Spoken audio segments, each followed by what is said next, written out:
How important is line size in your fishing? Line size, especially fishing crankbaits.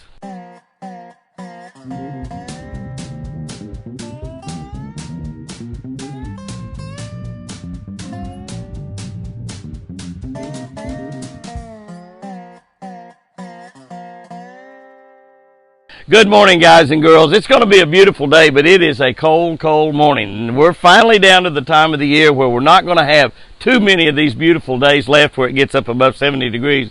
I was looking at the weather forecast, and I think for the rest of October, I believe that we only have one day forecast above 70 degrees. Now, we'll have 70-degree days here in November in southern Oklahoma. We always do. Actually have a few in December sometimes too. But anyway, we're going to be looking at Isaiah 12:2 for today's Catch of the Day. For those of you that don't have the Catch of the Day book, you can give us a call at our office, area code 918-457-5115, and we can get you a copy. I pay the shipping and handling on it. I think they're about $15. We are writing another Catch of the Day book right now. I've got about 180 some odd devotionals written, so I'm getting close to being halfway done on that. But be sure to share this devotional and share this channel, Catch of the Day channel, with your friends, because this is a channel that can change your life.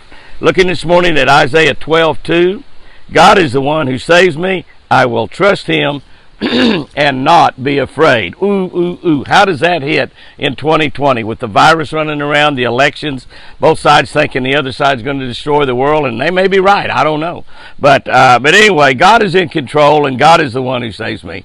Not Democrats, not Republicans, not a coronavirus, not China, not Russia, not Iran. God is the one who saves me. I will trust Him and not be afraid. Wow, that's a big one right there. Isaiah 12:2. Let's see what I wrote about that.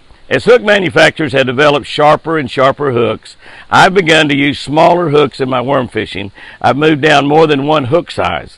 I'm now routinely using 1 and 2/0 hooks where I once used 4/0 hooks.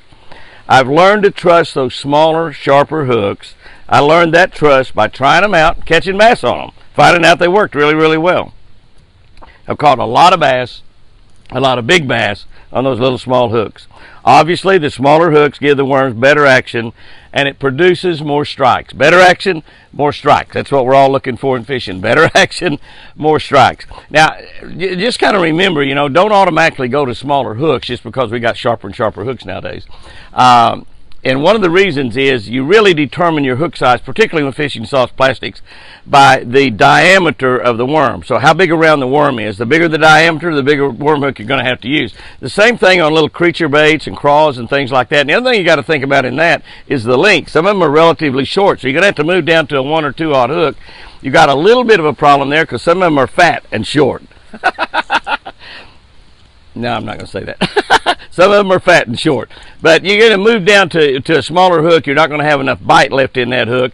A kale bend hook works really, really good for that because it's got a little wider gap to it. And you can use the ones that are kind of short. You can't use a big hook because the length. But move down to that wide gap hook, that kale bend. It's got that real wide gap on it. And that bend really holds fish anyway. We learn to trust God by trying Him out as we live through situations that are hopeless without His help. We all have situations in our life that will arise that are simply hopeless. Health problems, family problems, children problems, financial problems. But can I tell you, they're really not hopeless at all. They just seem hopeless because we have a God that can help us through those problems. It's difficult for most of us to really trust God. This is the most important part. Until we've seen Him in action. Until we've seen Him in action. Like catching a lot of bass, I've seen God work in my life a lot of times. For some of you young Christians that, not necessarily just young in age, but some of you that are young in age and you really haven't had a lot of major problems in your life, you really hadn't had a chance, you're trusting God, you believe in God, you're saved, you're going to heaven, but you really haven't had those situations come up that you just say, oh my God, I can't handle this. This is just like the most terrible thing in the world. I have no way out. I have no hope. You do have hope. You have hope in God. But until you've actually seen Him work, it's really difficult to have that full trust and to not be afraid. The prophet Isaiah said, I'll trust him and not be afraid. I'll not be afraid of the financial situations. I'll not be afraid of the doctor report. I'll not be afraid of the family problems or the job problems or getting fired. I've been fired a lot in my lifetime working in what we do with sponsors and stuff. We've been fired a lot. But can I tell you, the last sentence, again, I've seen God work in my life a lot of times. Even some of you older folks that hadn't been saved all that long, maybe you haven't yet seen God work in your life. You keep trusting, you keep believing, you keep honoring him, and I promise you, you're going to see him work, and you're going to go, wow, what an amazing, awesome God we serve. I know that there are thousands of you, tens of thousands of you out there that could testify over and over and over, Jimmy, I've seen God work in my life. I know exactly what you're talking about. Here's our tip for this week. Learn how deep your lure will run on different line sizes. Yes, in crankbait fishing, learn how deep your lure will run on different line sizes.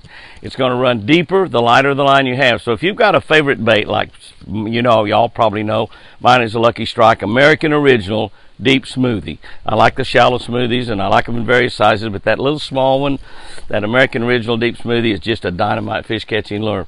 Learn how deep it runs on 6-pound test line, 8-pound test. 6 is about as low as you want to throw it on. I don't throw it on anything less than probably about 8. But learn how deep it'll run if you use 15-pound test line. And let me tell you, it's a pretty good rule of thumb to use as light a line as you can get away with most of the times, because you seemingly get a few more bites like that. But there are times when you're going to move a crankbait up to big line to keep it from going quite so deep. Maybe you're fishing in areas where you're not very deep and you don't want that bait getting hung up all the time, or just pounding that bottom constantly where you get a lot of trash and gunk on it. Maybe you're fishing over the top of grass where you want that bait to go down and just kind of run right down above the grass and not be digging down to it and messing your bait up all the time. So sometimes you want to use 15 or 17 or 20-pound test line on a crankbait to keep it from going quite as deep. But learn on your crankbaits, your favorite crankbaits you really like to throw, learn how deep they run on different line sizes. Guys and girls, I'm going to get out of the cold out here today. Y'all go out there and have you a great one. Whack 'em for me. And remember, I love you.